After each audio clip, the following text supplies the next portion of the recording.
الصلاة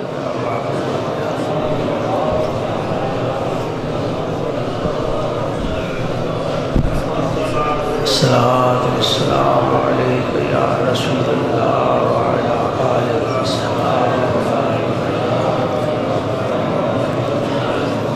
الصلاة والسلام عليك يا رسول الله وعلى آلك وأصحابك يا حبيب الله.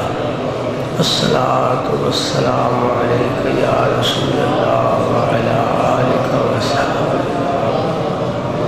الصلاة والسلام عليك يا رسول الله وعلى آلك وأصحابك يا حبيب الله. الصلاة والسلام عليك يا رسول الله وعلى آلك وأصحابك يا حبيب الله. الحمد لله الحمد لله نحمده ونستعينه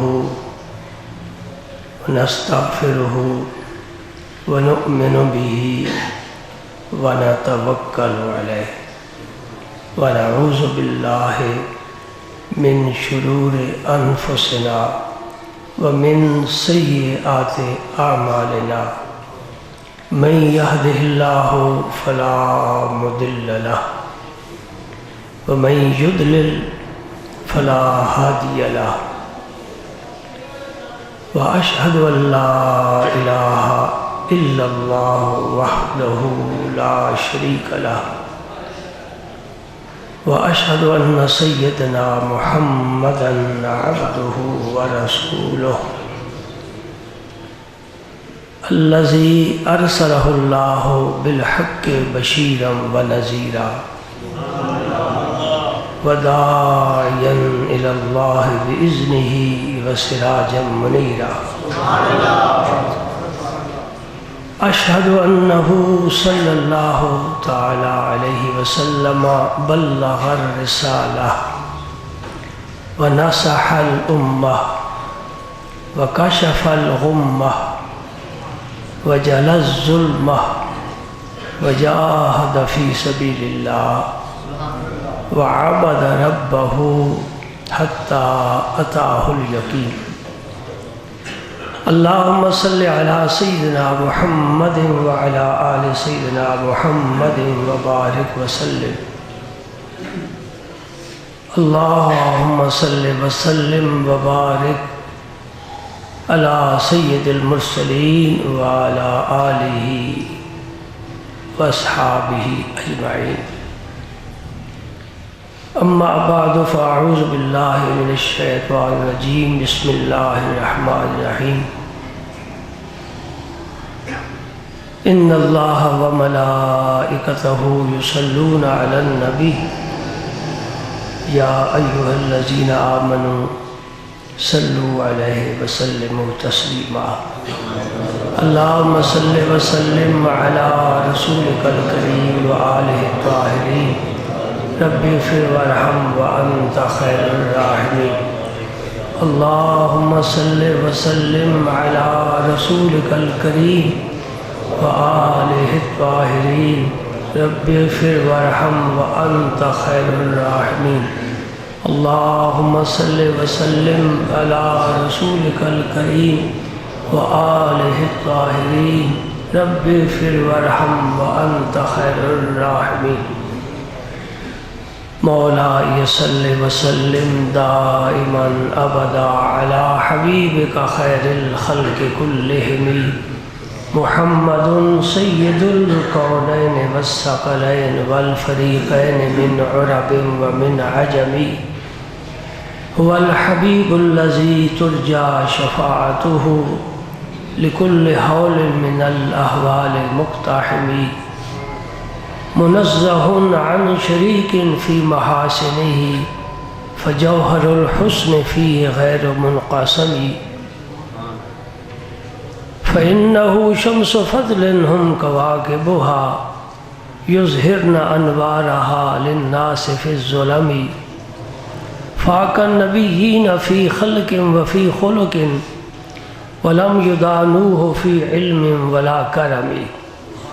كالزهر في طرف والبدر في شرف والبحر في كرم والدهر في همم يا أكرم الخلق ما لي من ألوذ به سواك عند حلول الحادث العمم فإن من جودك الدنيا وذرتها ومن علومك علم اللوح والقلم مولاي صل وسلم دائما ابدا على حبیبک خیر الخلق کلہم۔ سامعین کرام، آج سورہ ہود کی آیت نمبر 75 میرے پیش نظر ہے۔ سورہ ہود کا نمبر 11 ہے اور پارہ نمبر 12، آیت نمبر 75۔ ذکر ہے حضرت ابراہیم خلیل اللہ کا، صلوات اللہ وسلامہ علیہ۔ سارے نبی محترم ہیں، سارے نبی برگزیدہ ہیں، سارے نبی عزت والے ہیں، شرافت والے ہیں، بزرگی والے ہیں، اللہ کے مقبول اور محبوب ہیں۔ لیکن نبیوں میں میرے آقا کریم کے جد امجد حضرت ابراہیم خلیل اللہ کی کچھ شان ہی نرالی ہے، سبحان اللہ، جن کا ذکر میں نے عرض کیا تھا قرآن پاک میں 1 2 10 20 جگہ پر نہیں بلکہ 69 مقامات پر ذکر فرمایا رب کائنات نے۔ ابراہیم علیہ السلام کا قرآن میں ذکر 69 مقامات پر آیا، اور مزے کی بات یہ ہے کہ رب نے جہاں بھی ذکر کیا ہے مدح ہی فرمائی ہے، تعریف ہی فرمائی ہے، ان کی خوبیوں کو سراہا ہے، ان کی صفات کا ذکر فرمایا ہے۔ تمہید میں نہیں جاتے، وقت بڑا مختصر ہوتا ہے۔ آیت کریمہ سن لو، اللہ پاک فرماتے ان ابراہیم لحلیم اواہ منیب، ان ابراہیم لحلیم اواہ منیب، میرا ابراہیم حلیم بھی ہے، اواہ بھی ہے، منیب بھی ہے۔ میں کوشش کروں گا اس مختصر صحبت میں تینوں صفات کا تھوڑا تھوڑا ذکر ہو جائے۔ قربانی آئی گزر گئی، ذوالحج بھی اختتام کو پہنچ رہا ہے، لیکن ابراہیم خلیل اللہ کی یادیں قیامت تک انشاءاللہ زندہ رہیں گی۔ اس لیے وہ نبی بھی تھے، یہ سمجھنا بات، باقی بھی نبی ہیں۔ امتیازی شان کیا ہے؟ نبی بھی تھے اور رب کے خلیل بھی تھے، اور میرے نبی جو سب نبیوں کے سردار ہیں ان کے جد امجد بھی تھے، اور رب کے عاشق بھی تھے۔ بیٹے، جوان بیٹے کو بڑھاپے میں کوئی ذبح نہیں کرتا، وہی کرتا ہے جس پر قوت عشقیہ غالب ہو۔ عقل اجازت نہیں دیتی، عشق کے فتوے الگ ہیں، عقل کی دنیا الگ ہے۔ عاشقارہ مذہب و ملت جداست، عاشقارہ مذہب و ملت خداست۔ عقل کے فیصلے اور ہوتے ہیں، عقل کچھ پا کر راضی ہوتی ہے، عشق لٹا کر راضی ہوتا ہے۔ بڑا فرق ہے نا، عقل کو کچھ مل جائے خوش ہے، عشق کہتا ہے میری جان بھی تو قبول کر لے تب میں راضی ہوتا ہوں۔ سبحان اللہ، یہ عشق کے فیصلے تھے نا جی۔ شعلے زن آگ کے سپرد کر دینا اپنی جان کو، یہ عشق کا فیصلہ تھا۔ اللہ کے نام سننے کے لیے اپنی ساری دولت لٹا دینا، یہ عشق کا فیصلہ تھا۔ سبحان اللہ۔ ان ابراہیم لحلیم، پہلا وصف کیا ہے؟ حلم والے تھے۔ حلم کا معنی بردباری، گزشتہ جمعے بھی عرض کر چکا ہوں۔ بردباری کیا ہے؟ جیسے بھی حالات ہوں، طوفان آئے، آندھیاں چلے، پہاڑ اپنی جگہ پر قائم رہے۔ میرے آقا دہلی کے تاجدار، چشتیوں کے سردار خواجہ محبوب الہی فرماتے ہیں ہل جائے تنکا ہے، نہ ہلے تو پہاڑ ہے۔ سبحان اللہ، بڑی بات ہے نا، بڑے لوگوں کی بڑی بات ہے۔ جملے مختصر، بڑی تفسیر کی ضرورت ہے، بڑی تفصیل چاہیے۔ اجمال ہے اس میں حسن ہے، اجمال میں حسن ہوتا ہے۔ سبحان اللہ۔ فرماتے ہل جائے تنکا ہے نہ ہلے تو پہاڑ ہے، میرا نبی نہیں ہلا۔ مکے والوں نے جو چاہا کیا ہے، میرا نبی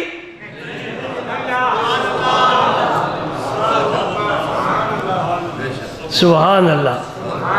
بھائی قبلہ تو وہی ہے نا، گھوم پھر کر آئیں گے، سجدہ وہیں کریں گے، دل میں وہی بستے ہیں، ذکر سب کا کیا جاتا ہے اور پیش نظر ان کی ذات پاک ہوتی ہے۔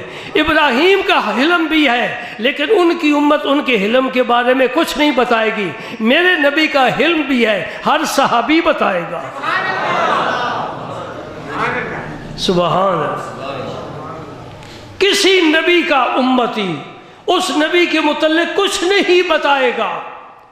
اور نبیوں کے سردار کے سفید بال کتنے تھے، صحابہ بتائیں گے۔ حضور نے پوری زندگی نمازیں کتنے پڑھی ہیں، صحابہ بتائیں گے۔ حضور نے سجدے کتنے کیے، صحابہ بتائیں گے۔ حضور نے کل گندم یا جو پوری زندگی میں کتنے وزن کا تناول فرمایا ہے، صحابہ نے وہ بھی گن کر بتایا ہے۔ حضور کی بکریاں کتنی تھیں، حضور کے اونٹنیاں کتنی تھیں، تلواریں کتنی تھی، پیالے کتنے تھے، زرہ کتنی تھی، اس کا نام کیا تھا، حضور کا لباس، آپ کا جبہ مبارک، آپ کا امامہ، میرے نبی کی ایک ایک حرکت، ایک ایک ادا محفوظ رکھی گئی ہے۔ سبحان اللہ۔ اس کی وجہ کیا ہے؟ لیلا پر فقط مجنون عاشق ہوا، بس کوئی اور عاشق نہیں ہے۔ اس لیے مجنون نے کہا کسی اور کو کوئی بات سنانی کیا ہے، یہ درد مجھے ہی ملا ہے، کسی اور کو نہیں ملا۔ اور صحابہ کو پتا تھا پوری امت قیامت تک میرے نبی کی عاشق ہوگی اور سب کو طلب ہوگی ہم حضور کی یہ بات پوچھیں، حضور کے متعلق یہ پوچھیں۔ ہمارا فرض بنتا ہے تفصیل کے ساتھ محفوظ رکھے، امت تک پہنچائے۔ سبحان اللہ۔ وہ صدیاں تو گزر گئیں، نام ہی سنا ہے نا، ذرا دل میں جھانک کر دیکھو کون بستا ہے، مدینے کا تاجدار بستا ہے۔ صرف مدینے میں نہیں رہتے، ہر عاشق کا سینہ مدینہ بنا ہوا ہے۔ ان ابراہیم لحلیم، بڑے حلم والے تھے۔ اور سچی بات کروں، یہ میرے رب کی صفت ہے، میرا رب بڑا حلیم ہے اور اس کے حلم کی وجہ سے کائنات قائم ہے۔ اگر وہ حلم کو ذرا بھی ہٹا دے، خدا کی قسم قیامت برپا ہو جائے۔ ہم زمین پر کیا کرتے ہیں، صبح و شام، رات دن۔ میں اگلے دن سوچ رہا تھا مچھر سے ہر آدمی تنگ ہے،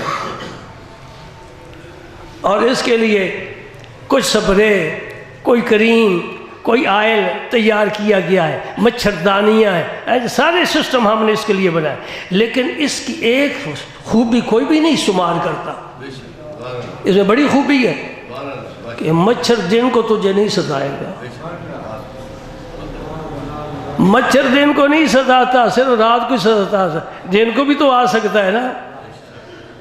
ذرا فیصلہ کر، اپنے دل سے پوچھ، کلمہ پڑھتا ہے، نبی کا امتی ہے، اور اس کی شرارتوں سے، اس کے ظلم سے، اس کے ستم سے امت محمدیہ نہ رات کو سکون سے سوتی ہے، نہ دن کو چین آتا ہے۔ یہ جرائم جو ہوتے ہیں دن کو ہوتے ہیں، رات کو بھی ہوتے ہیں۔ وہ نکلے ہوئے صبح و شام قتل و غارت کرنے والے، لوٹنے والے، ڈاکو، ان سے میں پوچھتا ہوں تم سے تو مچھر ہی اچھا ہے جس نے کم از کم کوئی اصول تو زندگی کا بنا رکھا ہے نا۔ بات سمجھے نہیں سمجھے؟ ہم نے زمین پر کیا کیا؟ ہر وہ کام کیا جس سے اللہ نے منع کیا، ہر وہ کام کیا جس سے اللہ کے رسول نے منع کیا۔ اس کے باوجود ایک آدمی قتل کر کے آتا ہے، رب اس کی ٹانگ تو نہیں توڑتا،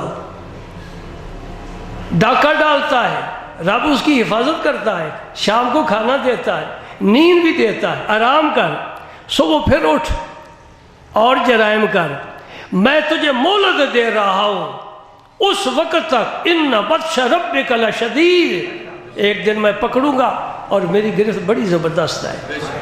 انہیں ساری کائنات کو سنبھال کر رکھا ہوا ہے، پتا پتا، قطرہ قطرہ، ذرہ ذرہ، ہر فرد اس نے محفوظ رکھا ہوا ہے، کسی کا کوئی نقصان نہیں ہوتا۔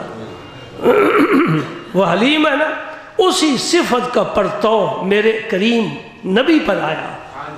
ابراہیم علیہ السلام بھی حلیم ہے اور میرے رسول پاک بھی حلیم ہے، بردبار ہے۔ مکے والوں نے جو کچھ کیا برداشت کیا۔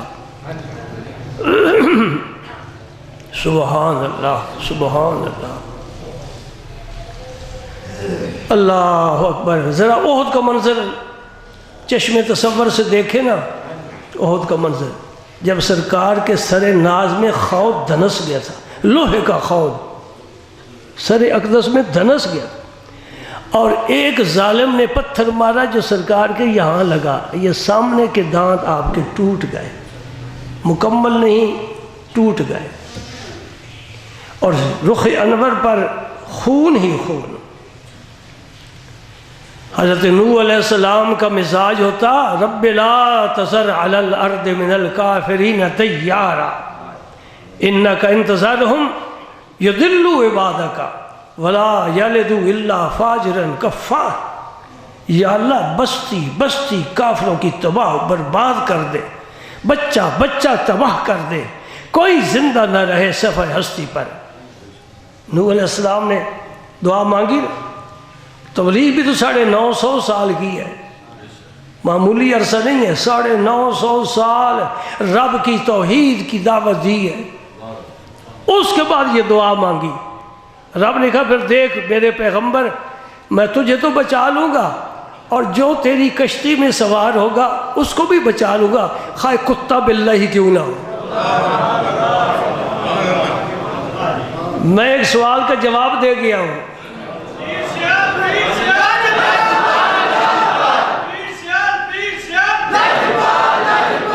بعض لوگ کہتے ہیں پیغمبر کچھ کر سکتا ہوتا تو نوح اپنے بیٹے کو بچا لیتا، کہتے ہیں نا پیغمبر کے اختیار کچھ نہیں ہے، جو کرتا ہے رب ہی کرتا ہے۔ اللہ اکبر، اس میں تو کوئی شک نہیں، جو کرتا ہے رب ہی کرتا ہے، نبی بھی وہی بناتا ہے، رسول وہی بناتا ہے، شانیں وہی دیتا ہے، اختیار وہی دیتا ہے، علم وہی دیتا ہے، یہ سب رب کی شانیں ہیں۔ کوئی پیغمبر کسی کو کچھ نہیں کر سکتا، کچھ نہیں بچا سکتا، جو کرتا ہے رب کرتا ہے۔ رب کے مقابلے میں پیغمبر کو کیوں لائے ہو؟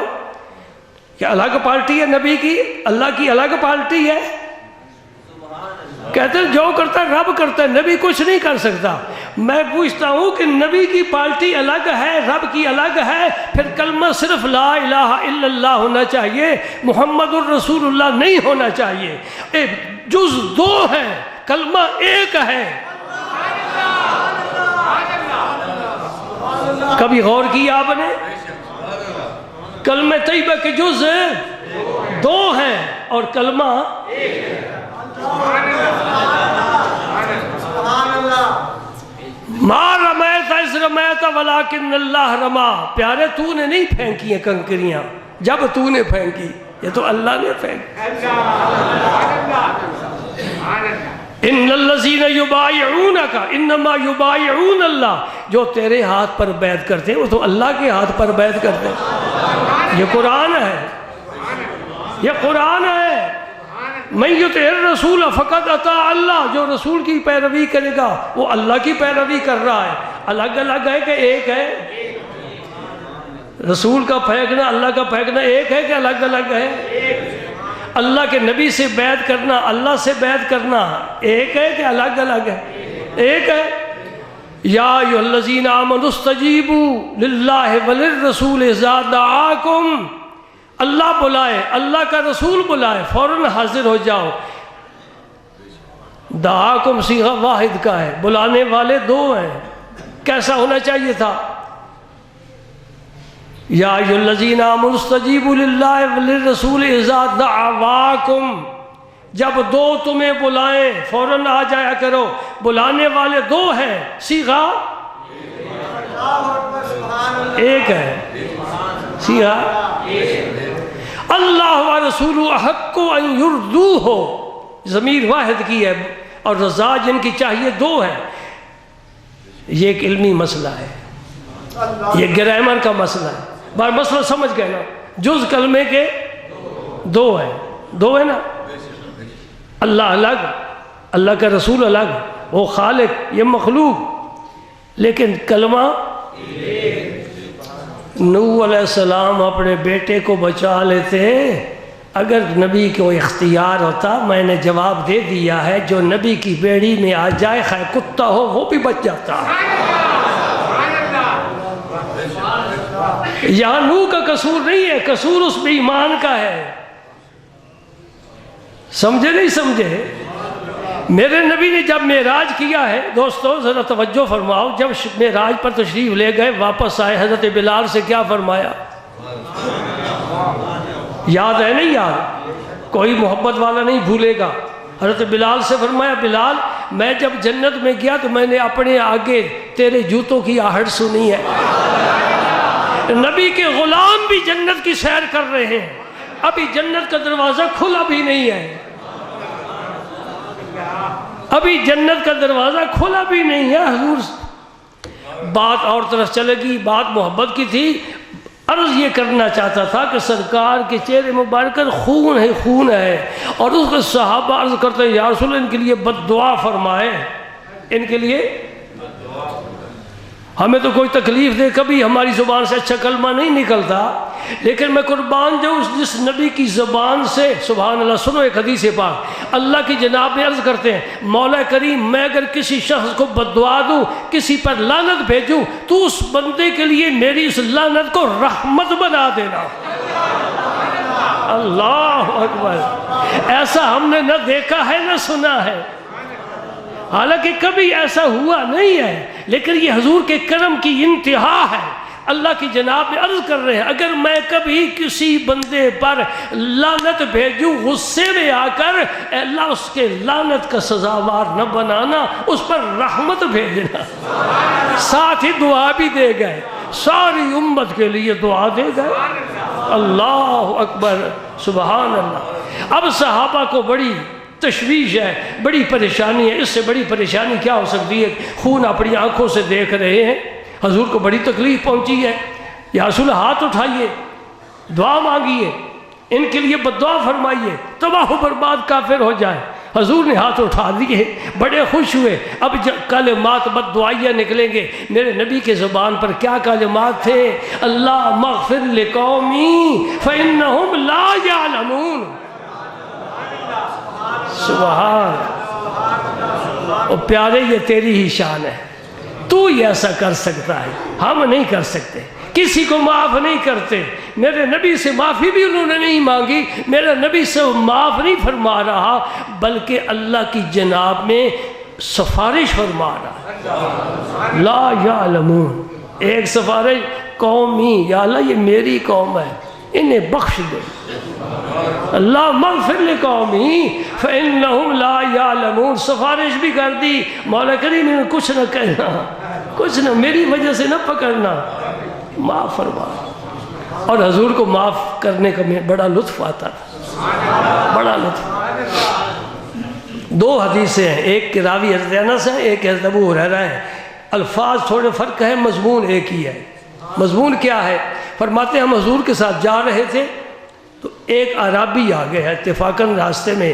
عرابی پتہ ہے بدو، جنگل میں رہنے والے، دیہاتی، ان پڑھ، اکھڑ مزاج، جی تھا بڑا محتاج غریب۔ سرکار کی چادر کو اس نے پکڑ لیا اور اس کو اچھی طرح کھینچا۔ حضرت انس فرماتے میں نے حضور کی مبارک گردن میں چادر کے کھینچنے کے اثر دیکھا اور حضور مسکرا رہے۔ وہ کہتا ہے مجھے اپنے مال میں سے، وہ تیرا مال نہیں نہ تیرے باپ کا ہے، اللہ نے تجھے دیا ہے، مجھے بھی دے۔ انداز طلب دیکھو، اکھڑ مزاج ہے نا۔ حضور کے ساتھ حضرت عمر بھی ہیں، باقی صحابہ بھی ہیں، لیکن حضور مسکرا رہے ہیں۔ کیا ایسے موقع پر ہمارے چہرے پر بھی مسکراہٹ آ سکتی ہے؟ میں یہ گزارشات اس لیے پیش کرتا ہوں کہ خدا کرے یہ نعمتیں ہمیں بھی اللہ پاک عطا فرمائے، ہمارے اندر بھی حلم آ جائے۔ معمولی میاں بیوی کا جھگڑا 3 طلاق کے فارغ، جی جب جسم ہوا ٹھنڈا، غصہ ٹھنڈا ہوا، پھر مولویوں کے پاس جی کوئی صورت ہے؟ پہلے سوچنا تھا، عقل سے کام لینا تھا، یہ مقدس رشتے ہوتے ہیں، ان کو پامال نہیں کرنا چاہیے، ان کی حفاظت کرنی چاہیے، کسی کی عزت و آبرو کو پاؤں کو نیچے رونا نہیں چاہیے۔ سبحان اللہ۔ حضور مسکرا رہے ہیں اور وہ مسلسل، حضور نے فرمایا چھوڑ دے۔ حضور یوں فرماتے، اس کی جرت تھی؟ جس کے غلام خیبر کا دروازہ ایک ہاتھ سے اٹھا سکتے ہیں، نبی میں کتنی جرت اور طاقت ہوگی؟ ہاں ہاں، جس کی انگلی اٹھے چاند دو ٹکڑے ہو جائے، اس نبی میں کیا طاقت ہوگی؟ جو بڑے بڑے طوفانوں کے سامنے بے نیازی سے چلتے پھرتے ہیں۔ حضرت حسان کا ایک شعر ہے، فرماتے لہو ہمم لا منتہا لکبارہا وہمتہ الصغریٰ اجل من الدہر۔ حضور کو اللہ پاک نے بڑی ہمتیں دی ہیں، لہو ہمم، بڑی ہمتیں دی ہیں۔ بڑی بڑی ہمتوں کا تو ذکر نہیں کر سکتا، چھوٹی ہمت جو ہے حضور کے لحاظ سے وہ اس زمانے سے بھی بڑی ہے۔ بڑی ہمت تھی آپ میں، بڑی جرت تھی، بڑی شجاعت تھی۔ سبحان اللہ۔ حضور نے سے فرمایا چھوڑ، دوسرے کا نہیں چھوڑتا۔ پہلے 2 اونٹ تھے، اس کے بعد حضور نے حضرت عمر سے فرمایا ایک اونٹ پر کھجوریں لاد دو، ایک پر ستو لاد دو۔ جو بدتمیزی کرتے ہیں انہیں عطا فرماتے ہیں، خطا کے بدلے عطا کا فیصلہ ہے میرے نبی کا۔ سبحان اللہ۔ وَالْكَاظِمِينَ الْغَيْظَ وَالْعَافِينَ عَنِ النَّاسِ وَاللَّهُ يُحِبُّ الْمُحْسِنِينَ۔ غصے کو پی جانا اور لوگوں کو معاف کر دینا، اللہ محسن کو، محسنین کو بہت پسند فرماتا ہے۔ یہ وصف میرے نبی میں تھا، غصے کو پی جانا۔ حضور نے فرمایا وہ پہلوان نہیں جو کھاڑے میں مد مقابل کو گرا لے، وہ پہلوان نہیں، پہلوان وہ ہے کہ غصہ آئے تو غصے پر قابو پا جائے۔ ایک صحابی نے کہا یا رسول اللہ مجھے کوئی نصیحت فرمائیے، فرمایا لا تغضب۔ انہوں نے پھر عرض کیا، فرمایا لا تغضب۔ پھر تیسری مرتبہ نصیحت طلب کی، فرمایا لا تغضب، غصہ نہ کیا کر، غصہ نہ کیا کر، غصہ نہ کیا کر۔ یہ روحانی علاج ہوتا ہے۔ اپنی ذات کے لیے، عائشہ صدیقہ ام المومنین فرماتے حضور نے اپنی ذات کے لیے کبھی کسی سے انتقام نہیں لیا اور اپنے ہاتھ سے کسی کو نہیں مارا، جانور انسان کسی کو نہیں مارا، اپنی جان کے لیے کبھی انتقام نہیں لیا۔ ہاں کسی نے شریعت کی بھی حرمتی کی ہے، پھر سرکار نے قانون خدا بندی جاری فرمایا ہے۔ اور یہی حلم ہے جس نے آج دن ہم کو بھی محفوظ رکھا ہوا ہے۔ اگر ہمارے معاشرے میں بھی یہ حلم اور بردباری ہو جائے تو خدا کی قسم یہ تو جنت کا نقشہ بن جائے۔ حضور زین العابدین رضی اللہ تعالی عنہ آپ کے مہمان آ گئے، آل رسول ہیں، دسترخوان بچھ گیا، غلام کھانا لا رہا ہے، جس برتن میں سالن تھا اتفاق سے ٹھوکر لگی، کیا ہوا؟ وہ سالن حضرت زین العابدین کے اوپر سارے کا سارا گر گیا۔ گرم بھی تو تھا نا، کپڑے بھی تو خراب ہو گئے، مہمانوں کا بھی نقصان ہوا۔ آپ نے غصے سے دیکھا، وہ پڑھتے وَالْكَاظِمِينَ الْغَيْظَ، اللہ پاک ان کی تعریف فرماتے ہیں جو غصے کو پی جاتے ہیں۔ فرمایا میں نے غصے کو پی لیا ہے۔ انہیں پھر پڑھا وَالْعَافِينَ عَنِ النَّاسِ، یعنی غصے کو تو پی لیا، کل سزا نہ دے۔ فرمایا چل میں نے تجھے معاف بھی کیا۔ اس نے تیسرا حصہ پڑھا وَاللَّهُ يُحِبُّ الْمُحْسِنِينَ، اللہ محسنین کو پسند کیا ہے۔ فرمایا اللہ کے لیے میں نے تجھے آزاد کیا۔ یہ ہے آل رسول، ان کا پاکیزہ خون ہے، ان کی زندگی کا ایک ایک لمحہ میرے مصطفیٰ کی نیابت میں گزرتا ہے۔ خاتون جنت دو شہزادے لے کر آ گئی ہیں، ایک حسن ہے ایک حسین ہے، تیری میری آنکھ کا نور ہے، دل کا سرور ہے، راحت قلب حزین ہے، حسنین کریمین آ گئے۔ حضرت فاطمہ تو ذرا عرض کر یا رسول اللہ میں بیٹے لائی ہوں، انہیں کوئی تحفہ عطا فرمائے۔ اور جس نبی کے گھر میں جھاڑو دے رکھا ہے، چولہا گرم نہیں ہوتا، وہ نبی تحفہ کیا دے؟ ہم یہ سمجھتے ہیں کہ تحفے مادی ہی تحفے ہوتے ہیں، نہیں، یہ تو فانی چیز ہے، یہ یہی رہ جانے والی ہے۔ تحفے وہ ہیں جو زندگی بھر ساتھ جائیں، ان کی برکتیں ساتھ جائیں۔ اور یہ کوئی اور کون دے گا؟ میرے پاک پیغمبر نے دونوں شہزادوں کو سینے سے لگایا، فرمایا اما الحسن فقد نحلتہ حلمی واما الحسین فقد نحلتہ جودی۔ فاطمہ تیرے بیٹے کو میں تحفہ دے رہا ہوں، حسن کو اپنا حلم دے رہا ہوں، حسین کو اپنا جود و کرم دے رہا ہوں۔ اللہ اکبر، سبحان اللہ۔ اور نبی کچھ نہیں دے سکتا، جو مانگنا ہے رب سے مانگو۔ قرآن بھی رب سے رہو، قرآن بھی رب سے، نبی سے نہ لینا، ملے گا قرآن۔ اگلے دن صاحب کہنے لگے، ایک جگہ مجھے اتفاق ہو جانے کا، علمی گھرانہ تھا مذہبی پیروں فقیروں کا، کہنے لگے میرے ایک رشتہ دار ہیں، پتہ نہیں کس کی صحبت میں آ گئے، کہتے جی حدیث پاک تو حضور سے کوئی 300-400 سال بعد جمع ہوئی، ان پر کوئی اعتماد نہیں۔ دوستو توجہ کرنا، یہ کیا ہے؟ یہ تمہیں کس نے بتایا یہ قرآن ہے؟ جی، اور کس نے بتایا یہ قرآن ہے؟ بس سنی سنائی بات چلا رہے ہو، نہیں توجہ کی۔ کہتے ہیں حدیث پر کوئی اعتماد نہیں ہے۔ ایک چکرالوی فرقہ ہوا ہے عبداللہ چکرالے کا، چکرالہ میاں والی میں حضور نے اس کی پیشگوئی بھی فرمائی ہے۔ موٹا ہوگا، تقی کے ساتھ ٹیک لگا کر بیٹھا ہوگا، جی کہے گا حسبنا کتاب اللہ، ہمیں اللہ کی کتاب کافی ہے۔ یہ چکرالے میں پیدا ہوا، موٹا بھی تھا اور ٹیک لگا کر ہی بیٹھتا تھا، وہی کہتا تھا حسبنا کتاب اللہ، بس قرآن کافی ہے، حدیث کی ضرورت نہیں ہے۔ یہ ایک نیا موضوع آ گیا سامنے۔ میں آپ سے سوال کرتا ہوں، کسی سے پوچھو یہ قرآن ہے، سب کہہ رہے ہو، کس نے تمہیں بتایا یہ قرآن ہے؟ اپنے باپ دادا سے پوچھو نا، وہ اپنے باپ دادا سے پوچھیں، وہ اپنے دادا سے پوچھیں۔ یہ چلتا چلتا سلسلہ کہاں پہنچے گا؟ صدیق اکبر پر پہنچے گا۔ ہم پوچھتے ابو بکر تجھے کس نے کہا قرآن ہے؟ تیرے گھر جبریل آیا، تیرے پاس خدا آیا؟ کہیں نہیں، مصطفیٰ نے فرمایا۔ سبحان اللہ۔ اور جو نبی نے فرمایا وہی تو حدیث ہے۔ قرآن کا ثبوت ہی حدیث سے ہوتا ہے۔ حدیث کو ہٹا دو، قرآن کا ثبوت ہی نہیں مل سکتا۔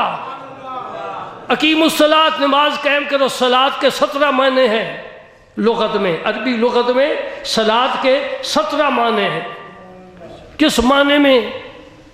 ہم صلاۃ ادا کریں، دعا کر دیں، یہ بھی صلاۃ ہے۔ گوشت کو بھوننا، یہ بھی صلاۃ ہے۔ 2 گھوڑے تیز رفتار مقابلے میں دوڑانے، یہ بھی صلاۃ ہے۔ لکڑی کو گرم کر کے سیدھا کرنا، یہ بھی صلاۃ ہے۔ بیٹھے بیٹھے اپنی سرینوں کو ہلا دینا، یہ بھی صلاۃ ہے۔ جی، صلاۃ کا استغفار بھی منع ہے، صلاۃ کا درود بھی منع ہے۔ صلاۃ کے 17 معنی ہیں عربی لغت میں۔ اقیم الصلاۃ میں کون سا صلاۃ کا معنی لیا جائے گا کہ نماز پڑھو؟ قرآن سے پوچھتے ہیں، رب کہتے ہیں میں نے بس کہہ دیا نماز قائم کرو۔ یا اللہ کیسے قائم کریں؟ فرمایا میرے نبی کے پاس جاؤ۔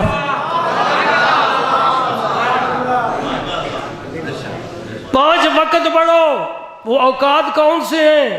قرآن سے پوچھو۔ کتنی رکعتیں ہیں؟ پہلی رکعت میں، دوسری میں، تیسری میں، چوتھی میں کیا پڑھنا ہے؟ پوچھ سکتے ہو قرآن سے؟ علم سارے اس میں ہے۔ جمیع العلم فی القرآن لیکن تکاثر عنہ افہام الرجال۔ سارے علم قرآن میں ہے، لیکن اس قرآن سے وہ مسئلے میرا نبی تو نکال سکتا ہے، ہم نہیں نکال سکتے۔ بات سمجھ رہے کہ نہیں سمجھ رہے؟ اشارہ کر دیا۔ ذہن میں بات رہے، کوئی ٹیکا نہ لگا سکے، کوئی زہر نہ دے سکے، سمجھ جانا کہ یہ دوسرے فرقے کا ہے۔ اللہ کے نبی کی بات خدا کی قسم اتنی اہم ہے، اتنی اہم ہے، میں کیا بتاؤں آپ کو۔ رب اپنی تقدیر بدل دیتا ہے۔ کن ابا خیسمہ، اگر کسی کی نظر آئے اس حدیث پاک پر، دور سے آتا ہوا حضور نے دیکھا، جنگل میں تشریف فرما ہے، جہاد کا موقع ہے، صحابہ ساتھ ہے، دور سے کوئی شخص سوار آ رہا ہے، کوئی نہیں پہچان سکتا۔ حضور نے کن ابا خیسمہ، تو ابو خیسمہ ہو جا۔ آیا تو وہ ابو خیسمہ ہی تھا۔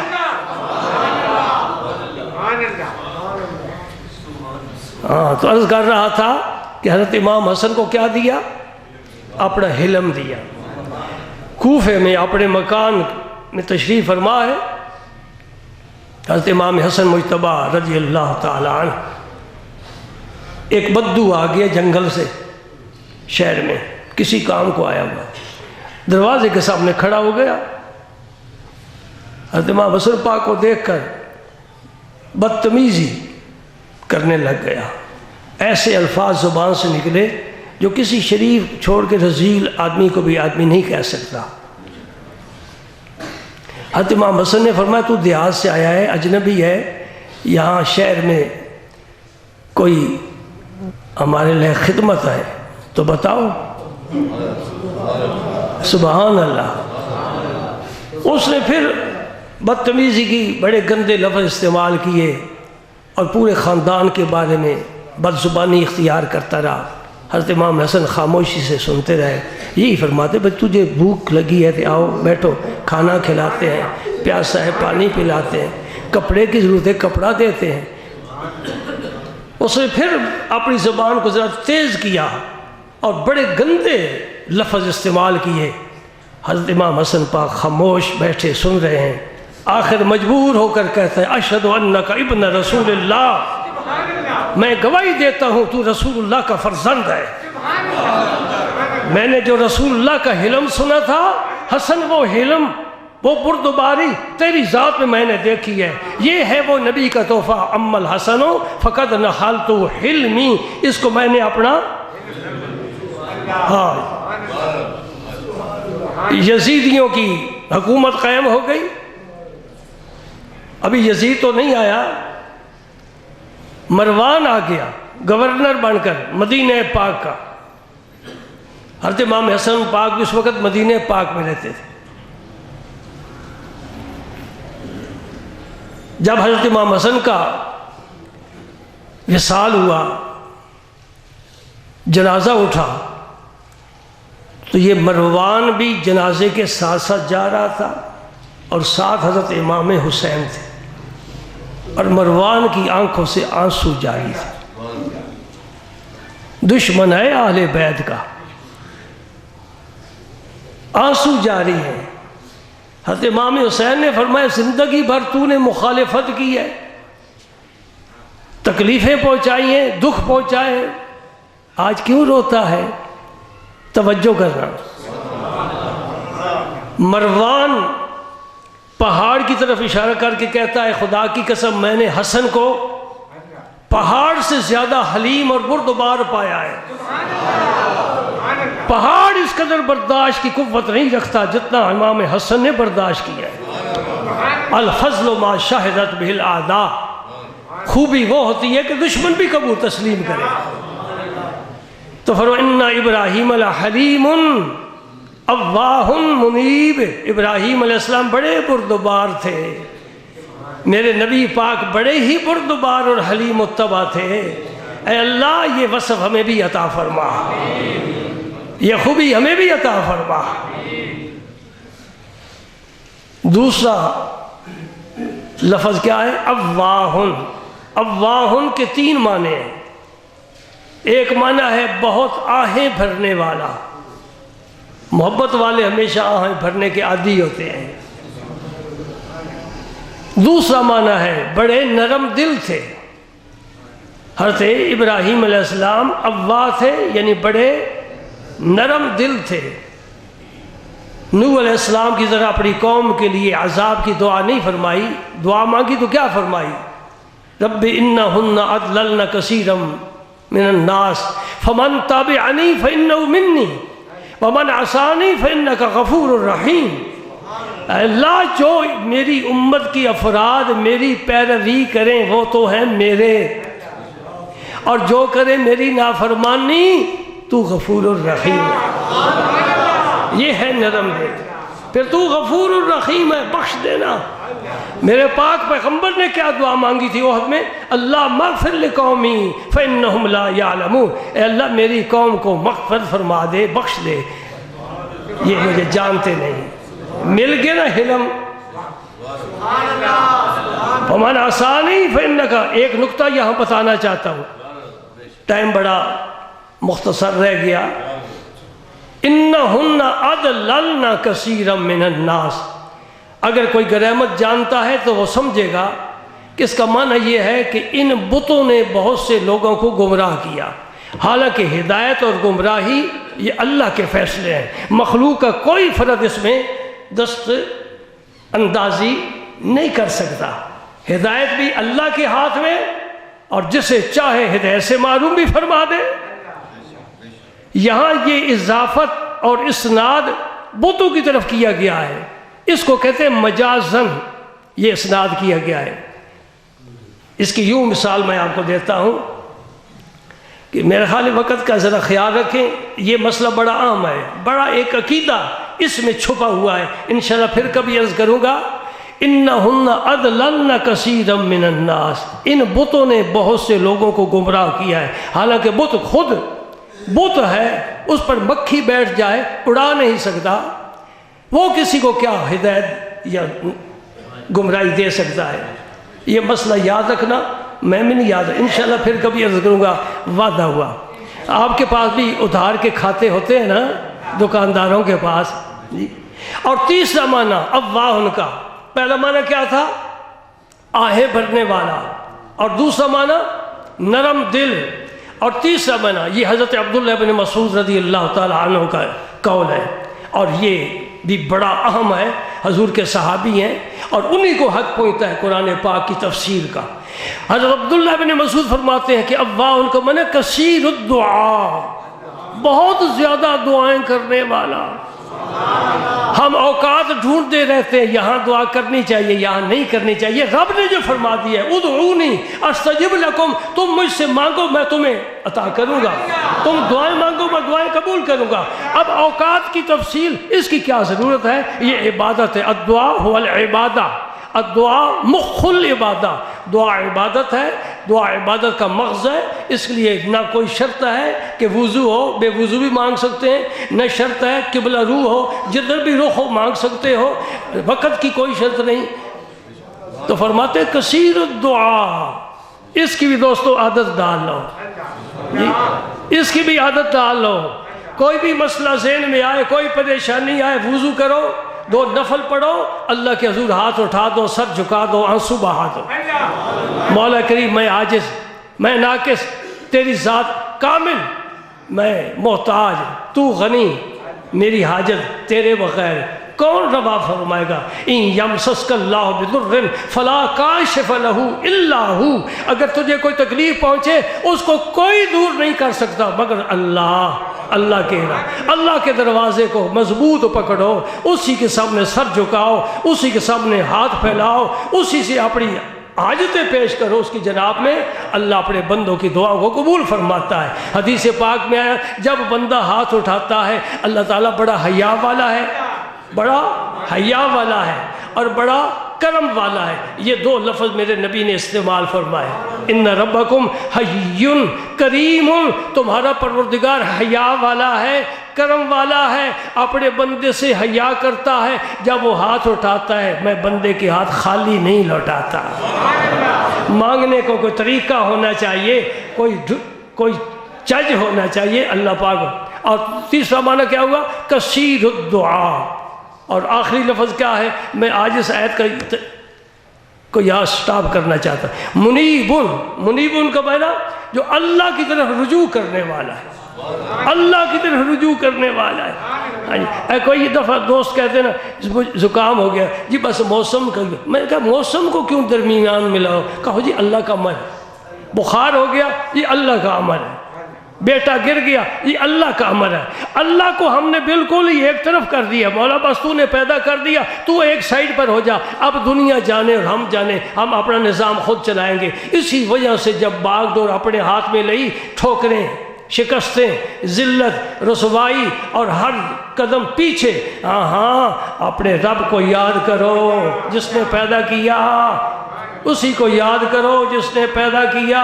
خالق ہے، مالک ہے، رازق ہے، حی قیوم ہے، ایسا کریم ہے کہ لا تاخذو سنۃ ولا نوم، نہ اسے اونگ آتی ہے نہ نیند آتی ہے۔ ولا تحسبن اللہ غافلا، نہ اپنی مخلوق سے غافل ہوتا ہے۔ کائنات کے پتے پتے کو، قطرے قطرے کو، ذرے ذرے کو، ہر فرد کو اس نے سنبھال کر رکھا ہوا ہے۔ اللہ اکبر، اللہ اکبر۔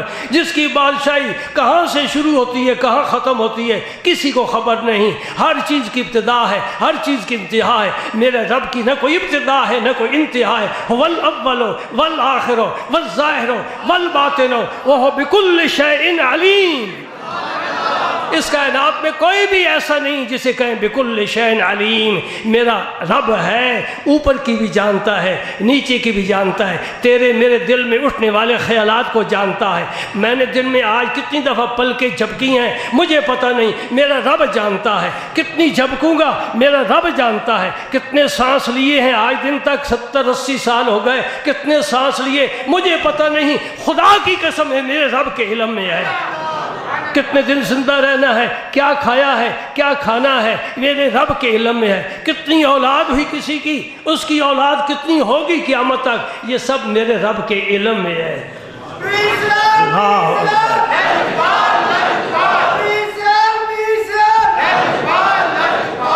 واسع کرسیہ السماوات والارض۔ بعض نے کرسی کا معنی علم کیا ہے، اس کا علم ساری کائنات کو محیط ہے، کوئی اس کو محیط نہیں ہے۔ رب کو کوئی گھیر نہیں سکتا۔ لا تدرکہ الابصار وہو یدرک الابصار۔ رب کو آنکھیں ادراک نہیں کر سکتی، البتہ دیدار کریں گی وہ بھی جنت میں۔ مبارک ہے ایمان والوں، مبارک ہے ایمان والوں، بشارت ہے ایمان والوں۔ میرے نبی سچے نبی نے فرمایا انکم سترون ربکم، اے اللہ وہ کب وقت آئے گا ہمارے سجدے کدھر گئے، تو سامنے ہو اور ہم تجھے سجدہ کریں، لطف آ جائے سجدے کا۔ انکم سترون ربکم، اے ایمان والوں وہ وقت آئے گا تم اپنے پروردگار کا دیدار کرو گے۔ کبھی اے حقیقت منتظر نظر آ لباس مجاز میں کہ ہزاروں سجدے تڑپ رہے ہیں میری جبین نیاز میں۔ اللہ پاک ہماری حاضری قبول فرمائے، نیکی کی توفیق عطا فرمائے، گناہوں سے بچائے، ہمارے ملک کو اور تمام اسلامی ممالک کی اللہ پاک حفاظت فرمائے، نفس اور شیطان کے شر سے بچائے، جو اسلام کے دشمن ہیں ان کو رب مٹائے، اسلام کا غلبہ فرمائے۔ اے اللہ اپنے دین اسلام کو غلبہ نصیب فرما، اے اللہ اپنے دین اسلام کو غلبہ نصیب فرما، اے اللہ اپنے دین کو غلبہ نصیب فرما۔ هو الذی ارسل رسولہ بالہدی ودین الحق لیظہرہ علی الدین کلہ۔ یا اللہ اپنے دین کو سارے دینوں پر غالب فرما، پوری دنیا میں تیرا اور تیرے نبی کا کلمہ گونجے۔ امریکہ کی وادیوں میں، انڈیا میں، جاپان میں، چائنا میں، یورپ میں تیرے نبی کا کلمہ گونجے۔ اے اللہ ہماری غلطیاں معاف فرما، ہمارے گناہ معاف فرما، ہم عاجز ہیں کچھ نہیں کر سکتے، تو بڑی طاقت والا ہے، بڑی طاقت والا ہے، بڑی طاقت والا ہے۔ تو اشارہ فرمائے، ہاں میرا رب ایک سیکنڈ میں، اس کے عزت و جلال کی قسم، ایک سیکنڈ میں ایسے ہزاروں جہان پیدا کر سکتا ہے، ایک سیکنڈ میں۔ انما امرہ اذا اراد شیئا ان یقول لہ کن فیکون، کن کہتا ہے ہو جاتا ہے۔ اللہ پاک ہمیں اپنے محبوب کے طریقوں پر چلنے کی توفیق عطا فرمائے۔ وآخر دعوانا الحمدللہ۔ اللہم صلی وسلم علی رسولک الکریم وآلہ الطاہرین رب اغفر وارحم وانت خیر الراحمین.